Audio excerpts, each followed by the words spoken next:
In the two scenarios behind me, we see an estimated difference in ending value of over $1 million. The only difference in these two scenarios is when we take Social Security, what we're doing from a tax planning perspective, and when and where we withdraw income from in retirement. If we see here an estimated ending value of $3.1 million versus $2 million over here. This is the path that most people are heading down when they first come to see us at Oak Harvest Financial Group. It's called the conventional wisdom sequence.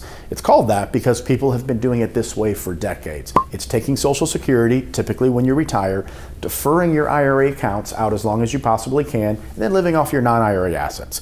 When oftentimes it makes much more sense to go down a different path where we're having a more strategic approach to when we're taking Social Security, how much and from which accounts we're withdrawing income from, and also a very targeted approach with tax planning. So we're going to talk about the relationship of IRA withdrawals, Roth conversions, how do we get into a position to pay less tax, and Social Security, and how all of those things are interrelated, as well as some other important concepts that are going to help you make better decisions in retirement.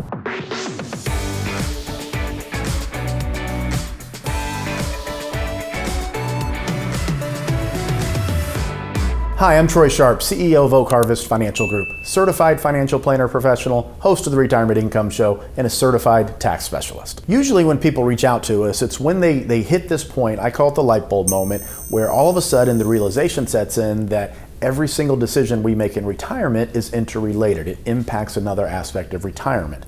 So either you've been trying to do this yourself and you finally realized, hey, this is a lot and I don't understand the tax code and how all these different pieces move together, or maybe you've been working with another firm and you just don't feel like you're getting the level of planning that you need at this point in your life. This is typically when people reach out to us. So when we talk about tax planning and income planning and when we take Social Security, I want to try to help you today to understand some of the more nuanced concepts. So if you do decide to continue doing this yourself, you have a little bit more of an advantage to making better decisions. And if you decide, hey, I don't want to do this myself, if you want to, feel free to reach out to us.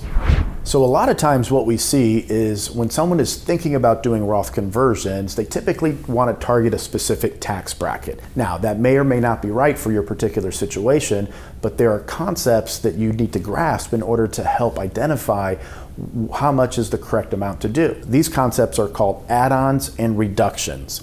So the way the tax code is created, it's extremely complex. It really is just a giant mess. But what happens is if we take one more dollar of income, that dollar isn't always taxed by itself. A lot of times it can bring other dollars into the situation that are also taxed. This is what we call an add-on. And conversely, whenever we have a distribution from a Roth IRA later in life, if we're not paying tax on that, it can help reduce other income that may be taxed. Now, specifically, I'm talking about Social Security here. So Social Security is a pretty complex formula for how it's actually taxed. Anywhere from 0% to 85% of your Social Security is subject to income taxation. So understanding the concept of add-ons and reductions, when we do a Roth conversion, are we adding another dollar of Social Security into the income tax situation? Because we would need to calculate that in regards to the true cost of the conversion.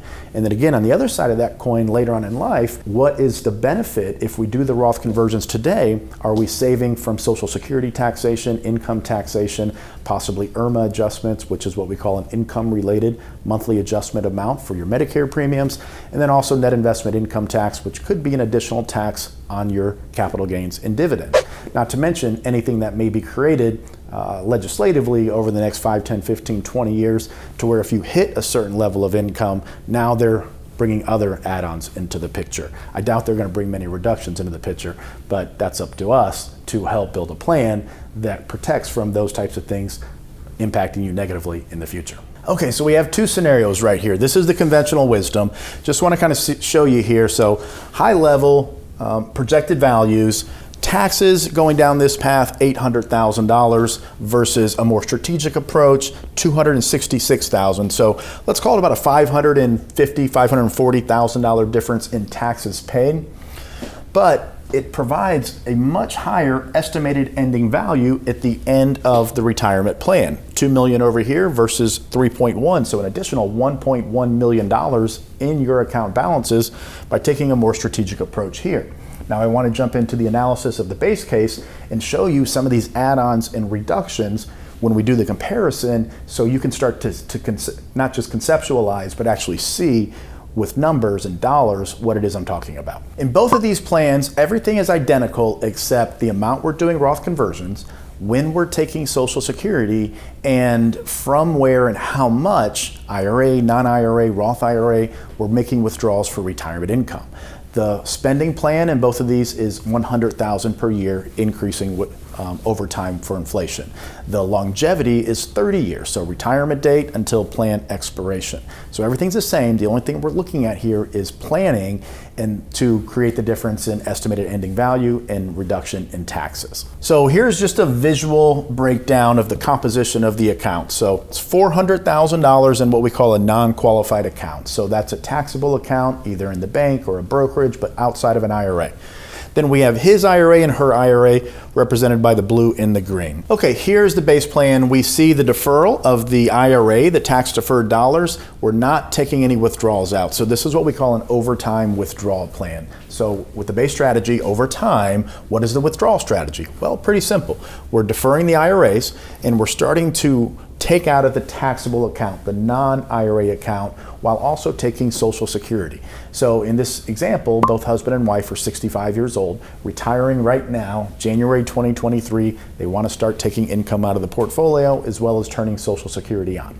So now I have a long-term comparison pulled up of the two different strategies. So the first one, instead of trying to target a specific tax bracket like many people do, maybe 12%, maybe 22 or 24, we're not looking at a specific tax bracket because that overlooks the concept of add-ons and reductions. So what happens to be the number one ranked strategy right now, and typically number 1 through number 10, they're really fairly close, so it's really a year-to-year conversation and analysis that we have, weighing the pros, weighing the cons, and then making a decision for what's best for the plan at that given time. But the top ranked strategy right now, we see Social Security is being deferred versus Social Security being taken at 66 over here. Now, if we were to do Roth conversions while also taking Social Security early, when we're doing that extra conversion, we're bringing more of Social Security into the picture. But the base case, the conventional wisdom, is we defer retirement accounts and we pull from the non-IRAs. So really, from a tax planning perspective, we just have to monitor and manage capital gains, dividends, and interest from the taxable account. Because we're not taking IRA withdrawals from this strategy, we don't have to worry about that bringing Social Security into the picture, only if we decided to do Roth conversions. Now, over here with the more strategic approach, we are deferring Social Security while doing Roth conversions. And I'm going to show you the amount of the conversions in a minute, but the concept is not how much are we doing in Roth conversion. The concept is by deferring Social Security and doing Roth conversions, we are not having add-ons right now, meaning if we took Social Security and did the conversions, not only are we paying tax on the conversions and possibly the income that we need, but now we're also bringing more Social Security into the taxation picture. Because remember, if planned appropriately, anywhere from 0 to 85% of your Social Security income can be subject to income tax. And if done right, we can be close to 0% of your Social Security subject to income tax. Okay, so that's the first concept. So instead of looking to see a base analysis, and I see this all the time, even with financial advisors when I have this conversation with them, they'll say, Troy, if the conversion costs 22% today and it's going to cost more than 22% in the future to take those dollars out of the retirement account, then people should do the conversion today. And the other side of that coin would be, well, if they do a conversion and it costs 22% today, but in the future it's going to be 12% when they take money out of the retirement account, then they shouldn't be doing conversions today. While that could possibly be correct, it is an incomplete analysis. We have to take into consideration these add-ons and these reductions in regards to the overall tax plan. So, to summarize, we have the base strategy here where we're taking Social Security at 66, pulling from non-IRAs, not doing Roth conversions. If we did Roth conversions the same time we were taking Social Security, we would have this concept of add-ons, because when you convert $1 and it bumps you into another taxable range, it can bring another dollar of Social Security into the income tax calculation as well, so it actually costs more. Over here, part of this strategy is not only doing conversions, but it's also deferring Social Security. So those two strategies are working together as one, because what it's going to do is avoid any add-ons now where more Social Security is being taxed, thereby increasing the cost of conversion. But on the back end, it's going to provide us a lot of reductions, because we're going to be able to have a significant amount of income. If we look at Social Security out here, it's over $100,000 a year, and the total taxes that we're paying are around $5,000. Now, this does take into consideration required minimum distributions, because we're not converting all of the retirement accounts in this strategy, and also, of course, Roth IRA distributions. So with this strategy, I know it's getting kind of deep here, it has a lot of benefits when we look at the cost of additions and reductions, because Social Security, it's not being brought into the picture sooner, and later on in life, it's significantly tax-free. And we'll look at those numbers very closely in just a minute. But also, we're getting out of IRMA brackets. We don't have to worry about our modified adjusted gross income or the surtax on Medicare premiums. And we also don't have to worry about net investment income tax. Okay, now before we look at these add-ons and reductions, I want to just kind of show you the comparison down the full schedule. So base strategy, we could pay zero taxes, take Social Security, which a lot of people do, and this is our estimated before tax account balance, but we see what taxes look like down the road. Okay, this is taking into consideration taxes on your income from Social Security, your required minimum distributions, and your capital gains and dividends. Estimated account balance, if we just look at age 85, we have 2.3 versus over here about 2.3. So that's kind of roughly your break-even point, maybe a little bit before, if the only thing that mattered was account balance. But primarily, I want you to see the taxes throughout the rest of retirement compared to over here. Now, something to consider when it comes to taxes. It's not just the amount of taxes you pay, in my opinion.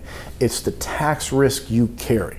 So when you have more and more money inside retirement accounts, in your plan, if you're following the conventional wisdom, you are deferring everything, kicking it all down the road. What you're doing is you're introducing the concept of tax risk to your retirement, where if we eliminate the large amount of potential future taxation, now we're diversifying from that tax risk, or essentially we're really getting rid of it. Because over here, if we can have this level of Social Security on top of the required minimum distributions, income over here is around 150, 170, 180,000. But look, we're paying very, very little tax. We've taken that tax risk off the table. So if taxes go up, if the income brackets change, if they add something new from into the tax code, that's not a risk you have to worry about anymore. So one of the more kind of, maybe intangible isn't the right word, but the concept is something that we can't see, something that's not there, something that may be there in the future. We're eliminating that possibility from even being a consideration when it comes to this type of planning right now today. Okay, now I want to show you these add-ons and reductions for both scenarios. So one of the biggest problems we have when it comes to the conventional wisdom sequence is future required minimum distributions. So we see 50,000, 100,000, 150 required minimum distributions that start at age 72. We see the chart here. So we start to get into a situation where the amount of money you're forced to take out of the retirement account creates add-ons with Social Security, and also potentially IRMA, which is the Medicare surtax, and maybe even net investment income tax, which is a 3.8% additional tax on capital gains and dividends if your income reaches certain thresholds. So it's always it's not if we're going to pay taxes, it's how much are we going to pay and when are we going to pay those. So this would be a withdrawal plan. This is the schedule of accounts that we would withdraw from and the estimated amount we would need to withdraw in order to achieve the planning objectives, which is spending the amount of money we need for a comfortable lifestyle. Base strategy, we just simply see the accounts, the IRAs being deferred, and then we get to where we have to start taking money out. Once we have to start taking money out, we're kind of in that no man's land where, okay, whatever our Social Security is and whatever the RMD is, that's taxable income that we're going to have to deal with. Okay, base strategy, I want to focus on age 75 here. So at 75, this is what we call a funding sources table, where it's looking at all of the income that's projected to come in the future: Social Security, account distributions, required minimum distributions, any pensions. Just a real quick table we use to analyze your future income. So age 75 is over here. We have $70,000 of Social Security income, $74,000 of required minimum distributions, and then $56,000 of other distributions. So this is coming from the non-IRA account to help to pay tax. So total reductions of account value or distributions is $201,000. Okay, so that's how much we had to take out of the account. Now we want to look at the tax schedule. So same thing, age 75, year 2032. Top line is AGI, adjusted gross income, $141,000. This is provisional income 116. This is used to help calculate Social Security taxation. So here's what I really want to focus on. So we're receiving from the last page, I believe it was $79,000 of income from Social Security. But here, because of Social Security's special tax privileges between 0 to 85%, and there are tiers and thresholds, and the provisional income calculation, which only takes into account 50% of your Social Security, the taxable amount of Social Security is only $59,000. So we're getting closer to that 85% threshold of Social Security that could be taxed. Now why? Because we didn't do any planning earlier in retirement. We kicked the can down the road. We're forced to take all these required minimum distributions, and now these RMDs are creating add-ons where it's bringing more and more Social Security into the picture. Something else to keep in mind here, if we look at modified adjusted gross income, $141,000. So at this point, we're not quite into the territory where it causes extra taxation of your Medicare premiums, but it eventually will get there, and depending on your personal situation, this could happen much sooner. Just a couple other items here to point out before we look at the more strategic approach. Here we have down here your effective marginal rate. So if you need to take one more dollar out of your account, it's going to cost you 25%. Okay, that is the effective marginal rate. So if you want to go on a vacation, or if you want to give money to children, or if you want to take money out for whatever reason, buy a car, it's going to cost you 25% Uncle Sam gets of that distribution. Now over here, we look at the average rate when we're looking at all the income divided by the total taxes that were paid, or excuse me, the total taxes by all the income. We have an average rate of about 17%. Okay, so I wanted to show you from the base strategy what that looks like in the future. Now I want to compare it to what we would consider a more strategic approach that's going to help pay less tax over time. So first, we look at the amount of Roth conversion. So we see down here, 2026, that is an important date because the current tax code expires at the end of 2025, and we have a new tax code in 2026. So we have to take that into account whenever we're doing this analysis, because it is a significant change to the tax code.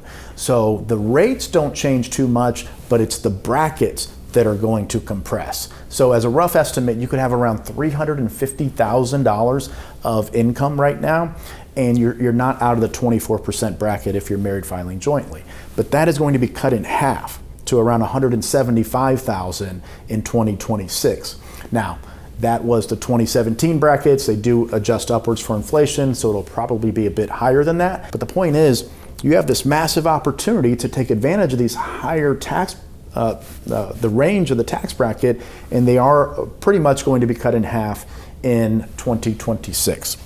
So this particular approach calls for taking advantage of the current tax code. So we see here the amount of Roth conversions, and then a smaller one, because this is what is most optimal at today's point in time. Now, when we do this analysis with you next year, it's probably going to adjust a little bit because the balances in your account will be different. You'll spend a different amount than what we're projecting here. Everything's a little bit different, so it needs to be looked at every year. Now, something to point out here. A lot of times when people come to talk to us, they say, Troy, well, I need to get everything converted. No, oftentimes you don't have to get everything converted, because when we start to extrapolate out these numbers over time and we take into consideration the actual tax code, when we're taking Social Security, what your RMDs are going to be, the potential different amounts for Roth conversions, and the timings around the change in the tax code. Often what we see is we can leave a certain balance inside the IRA to where the required minimum distribution on that account doesn't cause massive Social Security taxation, no additional add-ons. And also, because we've done these Roth conversions, we can be in a situation to where we can have $100,000, $150,000, even $200,000 of income and pay very, very, very minimal taxes.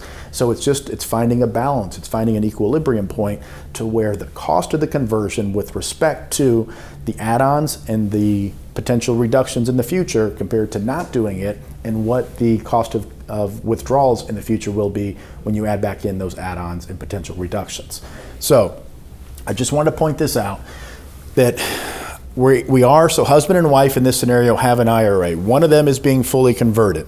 Okay, her IRA is the blue one. We see we're doing some conversions there, but then we stop, because we've kind of found that point of equilibrium where the required minimum distribution combined with Social Security and their other withdrawals meet their income needs, but also puts them into a situation to where the taxes they're paying are very, very minimal or advantageous to the overall plan with respect to the other potential decisions we could make.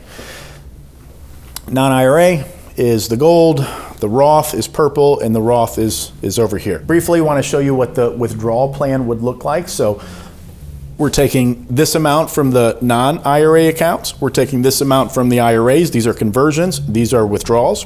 And then we're supplementing all of that income with distributions from the Roth IRA. So as of today, this is the most optimal given the circumstances that we've looked at. But guess what's going to happen next year? It's going to change.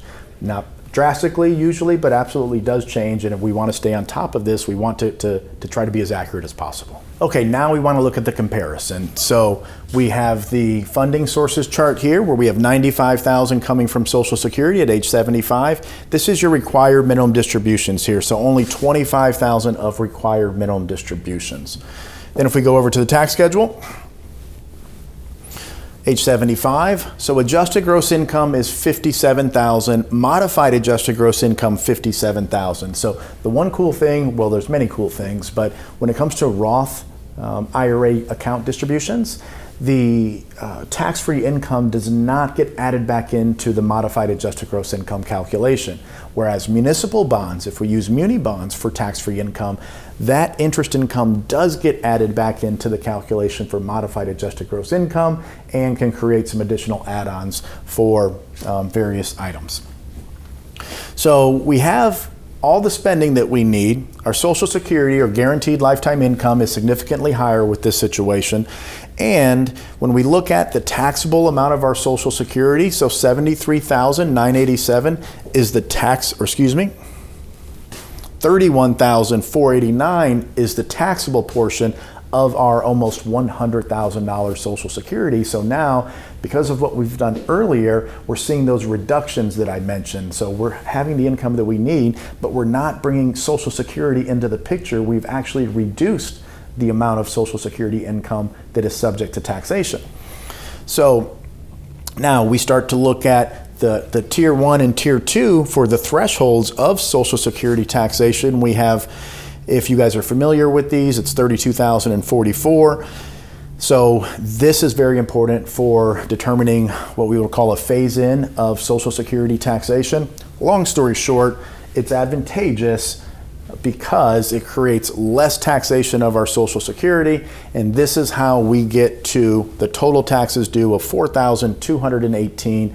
Meanwhile, we have $100,000 of Social Security, $25,000 of required minimum distributions, plus we're taking income to help for our lifestyle, our standard of living, from the Roth IRA, and we're only paying $4,000 in taxes. The two scenarios we compared there, one, doing nothing creates additional add-ons later in life because of those forced RMDs and Social Security combined, creating more and more of your Social Security to be taxed. Whereas in the optimal strategy, we deferred Social Security, we did Roth conversions, so we didn't increase the cost of conversions by having add-ons in the beginning years, but what we did is we created reductions in the out years in regards to not bringing Social Security into the picture for taxation, and we're able to have the income that we want. We also didn't have to convert all the IRAs. We left an amount there that was equal to a required minimum distribution estimated to be needed to maintain the living standards, and also a very acceptable tax liability. If you've made it this far, thank you very much, because this was a more advanced and in-depth study, case study of income planning and tax planning and retirement, and the different decisions that we can make and how they all come together to create a more optimal retirement plan for you. So if you are a client, we're doing this for you. Don't have to worry about reaching out to us and asking if we're doing this for you. If you're trying to do this yourself, or you're working with an advisor and you don't feel you're receiving this level of planning and that it could benefit you, we're here. Feel free to reach out and give us a call. If you want, and we would appreciate this, share the video with a friend or family member, because we're trying to help people understand the complexities that go into making decisions and planning when it comes to retirement.